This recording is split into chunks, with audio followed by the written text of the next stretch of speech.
March 12 வந்துவிட்டது. ஆனால் இந்த நாளின் ரகசியத்தை பலரும் அறியாமல் விட்டுவிடுகிறார்கள். இந்த நாளில் வரும் நவமி திதி சில ஆன்மீக மரபுகளின்படி மிகவும் சக்தி வாய்ந்த நாளாக கருதப்படுகிறது.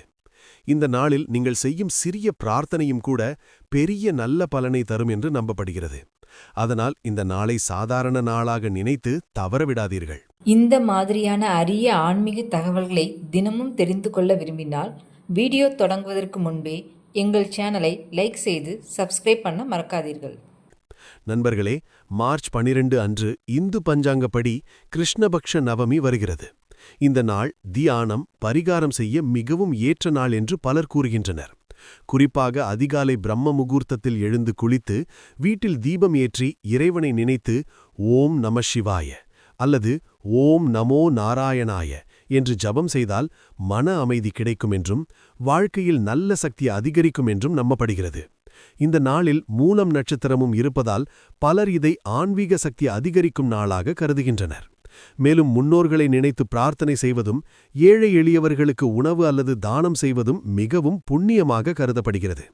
நண்பர்களே, இங்கே ஒரு முக்கிய விஷயம் இருக்கிறது. இந்த நாளில் சில நிமிடங்கள் கூட அமைதியாக அமர்ந்து இறைவனை நினைத்து தியானம் செய்தால் மன அழுத்தம் குறையும் என்று பல ஆன்மீக ஆசான்கள் கூறுகின்றனர். வீடியோ தொடர்ந்து பார்க்கும் முன் இன்னொரு முறை நினைவுபடுத்துகிறோம். இந்த மாதிரி பயனுள்ள ஆன்மீக தகவல்களை தினமும் பெற எங்கள் சேனலை லைக் செய்து சப்ஸ்கிரைப் பண்ணுங்கள். மேலும் இந்த மார்ச் 12 நவமி நாளை தவறவிடாமல் உங்கள் குடும்பத்துடன் சேர்ந்து ஒரு சிறிய பூஜை செய்தாலும் நல்ல பலன் கிடைக்கும் என்று நம்பப்படுகிறது. வீட்டில் தீபமேற்றி விஷ்ணு சகஸ்ரநாமம் அல்லது சிவஸ்தோத்திரம் பாராயணம் செய்வதும் நல்ல பலனை தரும் என்று கூறப்படுகிறது. வாழ்க்கையில் நல்ல மாற்றம் வேண்டுமென்றால் சில நேரங்களில் இப்படிப்பட்ட சிறிய ஆன்மீக பழக்கங்களே பெரிய மாற்றத்தை உருவாக்கும். அதனால் இந்த நாளை தவறவிடாமல் இறைவனை நினைத்து ஒரு நல்ல செயலை செய்ய முயற்சி செய்யுங்கள். இந்த தகவல் உங்களுக்கு பிடித்திருந்தால் வீடியோவை லைக் செய்து உங்கள் நண்பர்களுக்கும் ஷேர் செய்யுங்கள். மேலும் எங்கள் சேனலை சப்ஸ்கிரைப் செய்து தொடர்ந்து ஆதரிக்கவும். நன்றி.